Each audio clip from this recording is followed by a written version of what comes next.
Welcome back to Monday Mids, episode 3. My voice is not 100% better, but I feel like it's a million times better than it was last week. So let's get right into it. The rules are simple. I will spin a random letter generator. I will take that letter to my personal watch list of anime that I've completed. And I will look for a 5 out of 10 or a 6 out of 10 to review. We are deliberately skipping all of the big, famous hits. No mainstream bangers, no classic must-watches, just average, run-of-the-mill, mids anime. That's what we focus on here, and that's what we break down into scoring categories that cover plot, characters, animation, and overall score. If you're like me and you enjoy the occasional middling anime that doesn't require you to overthink or theory craft or get too deep into it, you've come to the right place. So let's get right into it. So this time we drew E, and while there are more than a handful of anime on my list that fall into this category, there were really only 2 viable ones that fit all of our criteria. I actually went back and rewatched the second one yesterday, and needless to say, we're going with the alternative option. So I bring to you Engage Kiss. The premise of this series is that they live in Bayron City, which is a massive artificial island that is powered by a newly discovered special energy resource called argonium. The city was built to make use of this new resource and to harvest it. However, unfortunately for the people living there, they are living there with demons. These demons are classified as D-hazards to shield the public from this knowledge. Well, I wouldn't say shield, they're just being kept in the dark regarding this knowledge. And periodically the demons show up and cause violent incidents. As a result, they hire private military companies to handle these threats to keep the public unaware. The story basically follows Shu, who is a broke demon hunter that runs a tiny private military company. And he has one employee who is his partner. And the twist is that she is a demon. And she is deeply attached to him for reasons that I will not reveal so I don't spoil the plot. To unleash her full power, they have a contract in which she takes some of his memories to harness this power and fight on his behalf. Now, on the surface, this show is about demon hunting. It's a romance drama, and it's just filled with action because they actually bring somewhat of an A game for these fights and drawings and animation. But underneath, the story is really about self-destruction. And I am talking about no holds barred, absolute self-destruction. I won't reveal the details because this plot and story is actually pretty decent, all things considered. But Shu is on an absolute mad one to fulfill his goals. And he does not care who he needs to trample in terms of emotional manipulation or how much of himself that he needs to sacrifice to get the job done. It is complete and absolute self-destruction. Every single battle costs memories, damages relationships, and weakens his humanity. He will stop at absolutely nothing in the pursuit of his revenge and the truth. Now, we just covered self-destruction, which is obviously the most prevalent theme within this story. But there are 2 others that will make you wonder what this author was thinking and who hurt them to make something like this. Man, because this thing looks like a toxic relationship simulator. And it reads and watches like one too. Almost every major relationship in the show is completely and totally unhealthy. Kisara is completely and totally obsessed with Shu. Ayano is another character that's just completely incapable of moving on from her past relationship. And as mentioned earlier, Shu has no qualms about exploiting emotional loyalty in the pursuit of his goals. There's also a third, more not really minor, but not exactly as important as Kisara and Ayano. But this is a mess. This show intentionally mixes romance, dependency, manipulation, and sacrifice into something completely and utterly emotionally unstable. So, the first two core themes are not exactly fun and happy, and the third one isn't much better. Because as mentioned, Shu needs to sacrifice memories to honor his contract with Kisara so that she might harness power and fight on his behalf.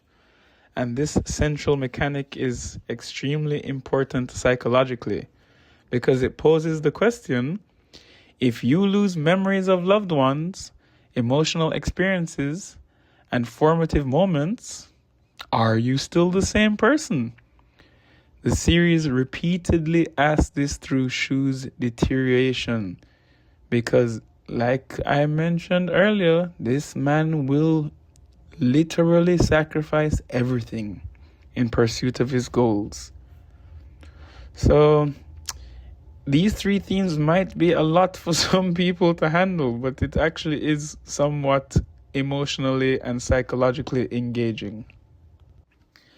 Now, the reasons why people like and love this series is that it has very stylish production, as I might have touched on earlier.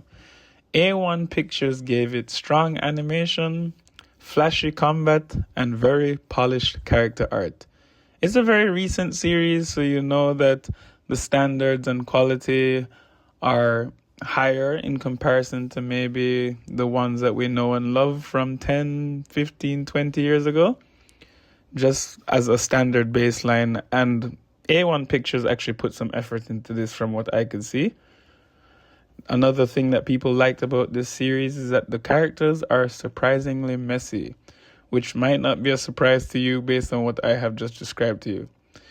Unlike many generic harem protagonists, this is somewhat of a harem anime in that Shu has 2-3 suitors that want his attention and affection. And normally, the way that this is handled in anime and manga is that the protagonist is either completely oblivious so that they can maintain deniable plausibility, or they're just like overly amazing and perfectly rounded so that he doesn't trample feelings or hurt people or leave the audience annoyed. Shu ain't that dude. Shu is extremely and deeply flawed, and the relationships feel emotionally volatile. That gave the show more personality than many seasonal action romance anime. There's also a good chemistry between the characters. The banter and jealousy dynamics between Kisara, Ayano, and Shu were a major appeal to some people. Now, on the other side of the coin, why people disliked it was largely due to tone inconsistency. The show swings hard between comedy, romance, tragedy, demon action, psychological drama, and sometimes within the same episode. There were also some complaints about underdeveloped world building. Bayron City and the demons system are interesting ideas, but many viewers felt the lore needed more depth. The conspiracy plot moved too quickly. The romance can feel exhausting at times for some people. A lot of the emotional tension comes from jealousy, emotional manipulation, and unresolved feelings, which meant that some viewers loved the drama and others found the cast extremely frustrating. So, in summary, if we wanted to break this series down to its most bare bones, simple description, it's a stylish supernatural romance about a self-destructive demon hunter who slowly sacrifices his memories while trapped between two women who love him in different ways. It's more emotionally messy than most action-romcom anime. It's darker than it first appears, and on a whole, it's less about defeating demons and more about obsession, identity, and emotional decay. Now, with that analysis and summary of the premise, plot, and central themes, let's get into our rating regarding the plot. This one was actually kind of difficult for me to score. I verged back and forth between giving it a 6 or a 7 solely for the plot. It's really a high 6, a really low 7. If you held a gun to my head and forced me to pick a number, I guess I would verge on the side of low 7. It's not groundbreaking per se, and if you're well versed in anime plot regarding romance and the supernatural themes in general, you might be able to theorycraft your way to exactly what happens if you really give it a go and you want to take it that deeply and that seriously. But if you just sit back and enjoy it for what it is, you might find that you agree with me and it ends up being a low 7 in terms of plot and story. So I'll leave it at that. Now, normally I would cover the characters next, but specifically for this series, I'm going to save them for last and cover animation next. We've already briefly touched on it, so this will be a quick note to wrap it all up. It's a very modern series. It was released in 2022, so not even 5 years ago at this point. And as I said, A1 Pictures seems to have put in a good amount of effort, what some might even consider to be significant efforts regarding the art, the animation, the choreography in the fights, the color saturation. Overall, it's just really good in terms of artwork, animation. So it's going to seem crazy that I'm going to rate it an 8, right, in terms solely of animation quality. And this is still going to end up being a mid-series, but like I said, do not think scores average the way they're supposed to in a math class. I could rate something with a 10 animation and still consider it to be mids at the end of the day when I consider factors you can't really measure or account for when making a final score. So, yes, this is an 8 in terms of animation, but yes, this series is still more or less the mids you came for. Now that we've reached the segment where I rate the characters after giving you a brief description of them, I realize that I'm going to have to leave off basically all of the side characters so that I don't accidentally ruin the plot, mystery / story for you. Because it would mean covering every single side character so you don't notice that I single out specific ones, or just leaving out all of the side characters entirely to avoid tipping my hand. So that means we're going to cover Shu, Kisara, Ayano, and Sharon. Shu is the main protagonist. He's a former private military company employee, and he used to work for one of the biggest ones, and he went out on his own to become an independent demon hunter. He is constantly broke. As described, he's self-destructive and emotionally messy. He has an unyielding obsession with uncovering the truth behind the incident that destroyed his family years before the series starts. What makes Shu interesting is that he's not a clean, heroic protagonist. He manipulates relationships, he borrows money constantly, he uses people emotionally, he sacrifices parts of himself for revenge, and there is pretty much no low he won't stoop to on his path for the answers that he seeks. A lot of people compare him to a more anime-styled John Constantine type character. If you know that series, then you know what I'm talking about. Let's leave it at that for sure. Next up is Kisara. She is, as mentioned, the demon girl that's partnered with Shu. She's cheerful, affectionate, extremely possessive, and emotionally intense regarding Shu and people that are around him. She can be terrifying in combat because when she gets the contract fulfilled, she is unbelievably powerful, which is why Shu is capable of running his own private military company when he has only Kisara as his employee, whereas other companies have literal small militia/army and they are decked out with military gear like tanks, helicopters, rocket launchers, etc. Shu is basically accomplishing the equivalent just off the back of Kisara's strength. Her relationship with Shu is the emotional core of the series. As I briefly mentioned earlier, the contract mechanic is that Kisara can access her strongest demon powers when she consumes Shu's memories, usually emotionally meaningful ones. Kisara also has a nasty habit of consuming the memories that she doesn't want Shu to have anymore, since Shu is not exactly particular about which ones he wants to preserve. As long as Kisara does not consume the core memories that allow him to continue pursuing his goal, she has free reign to erase the parts of him that she finds inconvenient.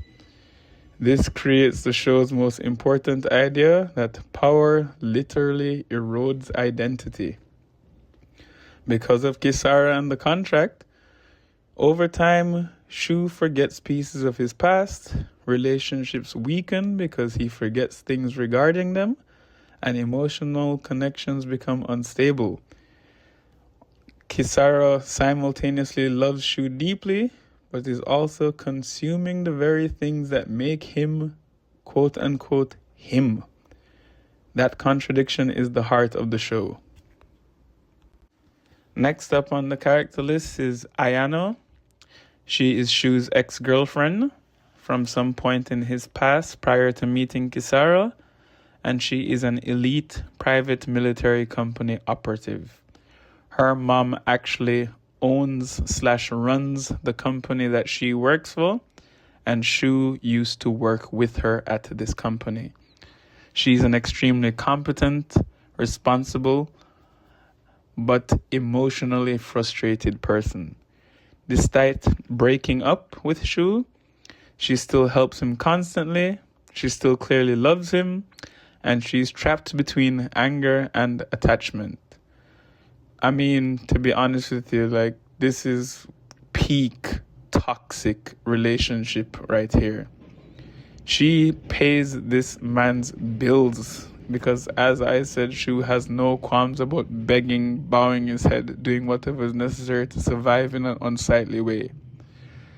Ayano provides the series' strongest, grounded emotional perspective.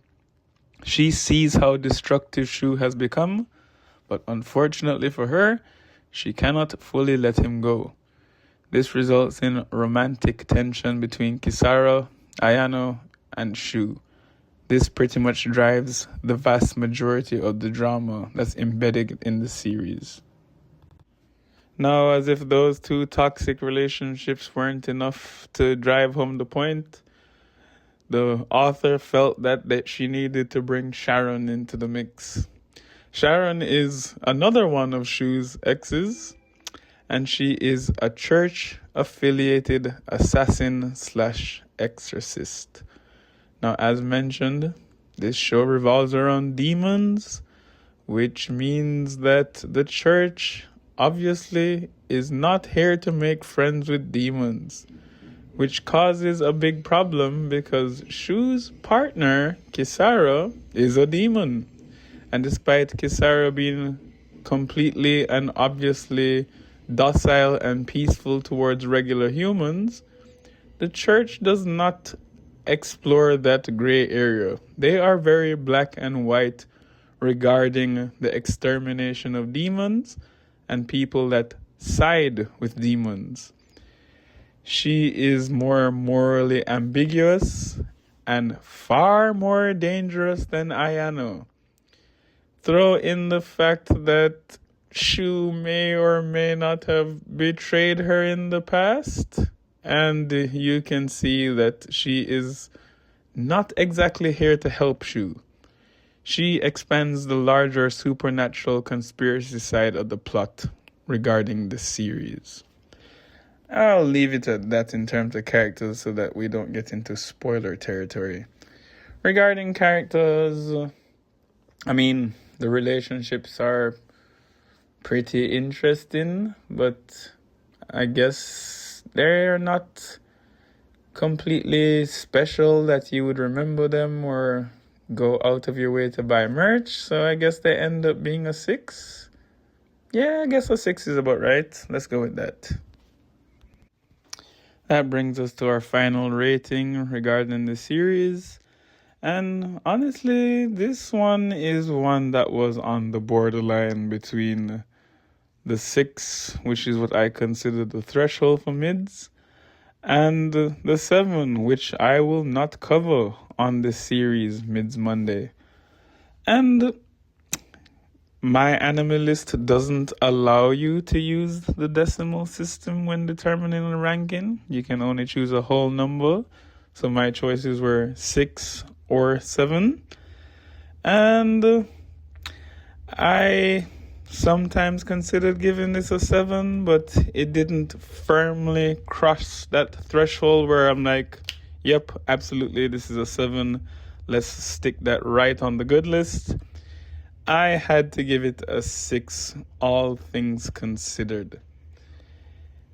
You might watch it and think that I'm out of my mind and this clearly deserved to be rated higher. So this might be one of the hidden gems in the series that, wow, he told me this was mids, but it's not mids. If that's the case, all the more power to you. I'm happy for you.